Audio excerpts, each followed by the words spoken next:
মাছ খাবেন, গোশ খাবেন, হজম হয়ে যাবে। আল্লাহর রাস্তায় দান করিলে পাহাড় হয়ে যাবে। মাছ খাবেন, গোশ খাবেন, হজম হয়ে যাবে। আল্লাহর রাস্তায় দান করিলে পাহাড় হয়ে থাকবে। এই পবিত্র রমজান মাস রহমতের মাস, মাগফিরাতের মাস।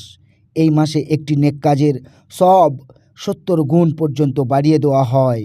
একবার ভাবুন তো, আজ যদি আপনি ১০টি টাকা দান করেন, মহান আল্লাহ পাক তার প্রতিদান কত গুণ বাড়িয়ে দিতে পারেন।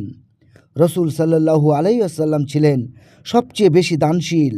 দানশীলতা আর রমজানে তার দানশীলতা আরও বেড়ে যেত। তাই আজ নিয়ত করুন, আপনার সামর্থ্য যতটুকু ততটুকু দান করব ইনশাআল্লাহ।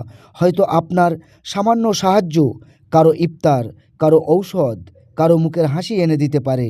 যদি আপনি দান করার নিয়ত করেন, কমেন্টে আমিন লিখুন, ইনশাআল্লাহ দান করব।